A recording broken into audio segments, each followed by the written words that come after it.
Hey guys, so in today's video, I wanted to address the issues around atheism. Some of you may have noticed I've sort of distanced myself from the atheist versus believer debate, and that's quite on purpose. And I want to explain in this video specifically what obstacles stand in the way of believers having dialogue, meaningful dialogue, with atheists and unbelievers. Stay tuned.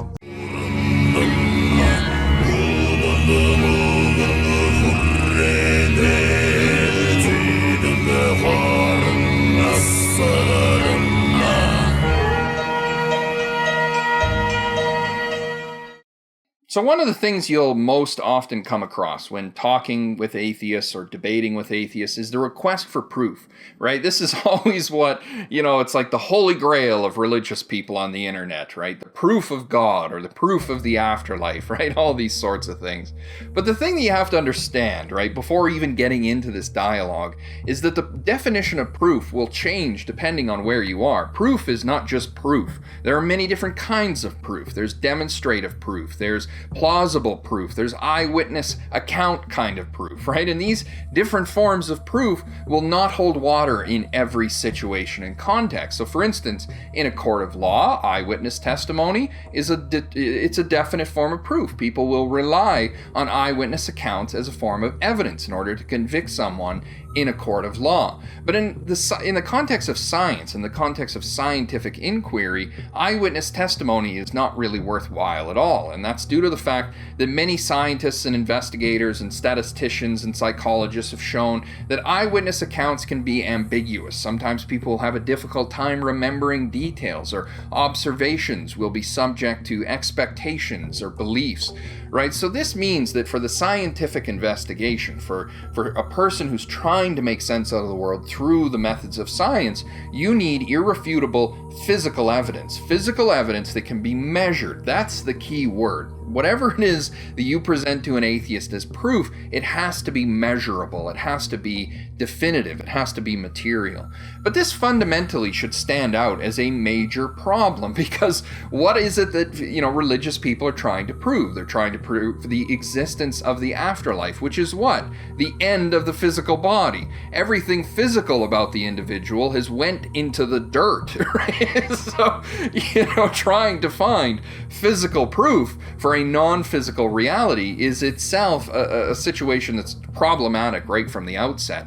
And when you talk about God, right, the existence of God, well, the inference, the hypothesis is that there is this, transcendent mystery, this transcendent mystery source that serves as the source of life and that goes beyond anything that we can even think of, right? God is by definition inconceivable and therefore immeasurable. So how are you supposed to measure something that is itself immeasurable, unknowable, transcendent? Now, when she died, I thought that was it was over. I never gave much thought to the fact that when people were dead, they were dead. And as I realized that, I had been an atheist until that moment, but I also had absolutely no doubt at that moment I was with my grandmother. And as I realized that, I also realized that everything I had ever believed was just a belief, that now I was in touch with reality, and reality was that my grandmother and I were together again. Many of the mystics going back hundreds of years have talked about the fact that words cannot reach the divine. The human intellect is simply not capable of reaching the divine. Only direct personal experience can really enter into the nature of God. This is what's called theosis among the Eastern Orthodox, right? And so mystical theology has always been up against the scholastic schools of thought, because the scholastics were the ones in the Middle Ages who suggested that no, the intellect can at least approximate a certain amount of knowledge concerning God. But I think if the 20th and 21st century has proven anything, it's that the mystical theologians were right? The mind, the intellect, and language are simply incapable of reaching the transcendent. And for an atheist, for a skeptic, this is a dismissal right out the gate, right? Because they'll say, well, if it can't be measured, then it doesn't exist, right? So you can see how the paradigm, the beliefs, the values, the orientated thinking of an atheist really sets them up in such a way that they're not even really open to this possibility, right? There's a certain paradigm there, a certain worldview, right, that doesn't really allow them to step into that space because they're just simply not willing to accept the value of an individual individual subjective experience. I mean, how do you observe God? How do you come to know God? Well, all religions seem to agree that, in order to know God, you have to venture into the spirit world. You have to be taken on a vision. Every culture all around the world, every religious society has at one time or another looked to visions, dreams, and altered states of consciousness as meaningful information, sources of meaningful information to inform their ideas and beliefs. So what does that tell you? It tells you that fundamentally, religion is based on a subjective experience of the mind itself. And for an atheist, for a skeptic, and most importantly for a materialist, this is automatically excluded. Because for a materialist, the only things that are real are physical phenomena. So in order to prove to a hardline atheist, to a hardline skeptic, to a hardline materialist like Christopher Hitchens or Richard Dawkins, someone like that, you would have to present physical proof of a non-physical reality. And the only proof that you can really come up with in that kind of a context is indirect proof, right? So for instance, you may see someone who had a fatal disease and then prayed and was miraculously healed. Or maybe you have an experience where an individual has a dream about the future, and because they behave differently, they prevent a certain outcome or they predict a certain outcome, right? This is what would really be understood as proof in a religious context. But in an atheistic context, in a materialist scientific worldview, this isn't proof, right? All this proves is that there's something outside the current scientific understanding that the atheist has yet to understand. This is the thing that I find really amusing, right? If you present this kind of evidence to an atheist, to a hardline skeptic, and there's no material explanation, they won't admit that you're right. They won't say, oh, you were right, there is a God. They'll say, no, this just proves that there is as yet things that science hasn't understood and explained. You see, the atheist has faith in science. They believe that in the future, at some point, materialism and the material sciences will successfully explain all of these mystical, transcendent, and seemingly supernatural experiences. There's a form of faith there, right? So when you get into this debate and you try to say, okay, I'm going to prove to this atheist that there's a God, it's really impossible because, number one, the atheist has set up the requirements, the physical requirements of evidence, saying, I will only accept proof if it comes in this format, namely material evidence. And then number two, when you present the material evidence that indirectly seems to suggest that there is a spirit world, they will circumnavigate that by saying, no, this just proves that my current model of science has not yet explained this phenomena. So you see, it's an impossible debate, right? You really cannot win. And it's a debate that will never be won because fundamentally the atheist has set up rules that no one can meet, and thereby his materialist and skeptical worldview is safe and sound. There's really, in my opinion, only one thing that can hopefully break that kind of an atheistic mindset, and that is a direct mystical experience for themselves, to observe the transcendent, to experience the transcendent for themselves. But I've even witnessed it where an atheist will have an experience like that, and they'll go straight to work suppressing it, or working tirelessly to talk it away. And I think that, ironically, atheism is for some people a kind of crutch, which ironically is one of the accusations atheists often make of religious people. Because if you think about it, if only physical things are real and only the material world around us is worth caring about, then you can really successfully dismiss any concern for a meaningful life in this transcendent way. You don't have to go to church, you don't have to pray, and most of all, you don't have to worry about the afterlife.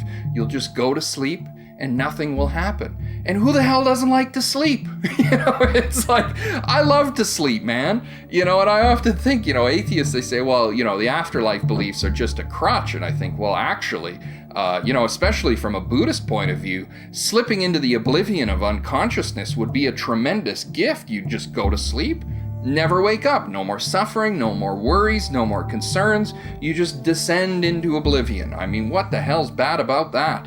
It's not so bad. And I think a lot of atheists, whether they care to admit it or not, take comfort in that. And if you suggest to them that there's something more to life, that there's an afterlife, well, now you've just given that individual a whole new box of worms to worry about. So rather than having this curious, investigative attitude where they're saying, I want to understand what's here, I want to understand if there is a spirit world, instead, they've really set themselves in a defensive position where they've taken refuge in materialism. They've taken comfort in the conviction that only material things are real, and when you die, nothing happens. And now they're challenging the believer to penetrate the walls of that castle to bring the proof to them, right? Which is really, in many ways, an impossible task, because the materialist worldview is just that. It's materialist. It's not spiritual. So if you're saying, I need you to bring physical proof of a non-physical reality in my castle walls, you're left with a hopeless endeavor, right? You'll never win that debate, because the individual has really set themselves inside of a paradigm where they've already decided the rules for what they believe, and religious phenomena can't reach those rules. It's not that religious and spiritual phenomena don't exist, it's that they, by definition, cannot meet the expectations of the skeptic. And it's sort of like asking for water that isn't wet. Maybe you could present them steam, but again, that's sort of ethereal, right? It's the idea that these phenomena are just that. They're subjective in nature. I mean, if you look at people's eyewitness testimonies, their accounts of religious experiences, it's always had an altered states of consciousness. And the suggestion is that mind itself is accessing this extra-dimensional, transcendent reality, if you will. And so for me, I spent some time as an atheist, and my attitude changed as soon as I witnessed a precognitive dream. I started to pay attention to my dreams and analyze them very carefully, because I wanted to observe whether or not my mind was capable of accessing some other reality, some transcendent nature that seemed to be above this material world. And when I made that observation and I successfully witnessed a precognitive dream that came to fruition, it for me marked the end of any hope of a materialist philosophy, because for the mind to access the future, it presumes or suggests or leaves inescapable the conclusion that the mind itself transcends material reality. And so from there, it was really a slippery slope into Jungian psychology and Buddhism and mysticism and all the things I love to teach here on this channel. So, this is really the key, right? If you're interacting with an atheist and you're frustrated and you're saying, why won't this guy open his mind up to these possibilities? Understand first and foremost that many atheists approach their position due to a traumatic experience. One of the things I've noticed is that the vast majority of atheists have come from some kind of a traumatic upbringing, meaning that, as in the case of Richard Dawkins or Christopher Hitchens, they were raised in these, ultra-conservative Christian boarding schools where child abuse was common. So for them, in many cases, abuse and trauma becomes directly linked with religious experience. In their minds, right, the religious experience is tied with this childhood form of abuse.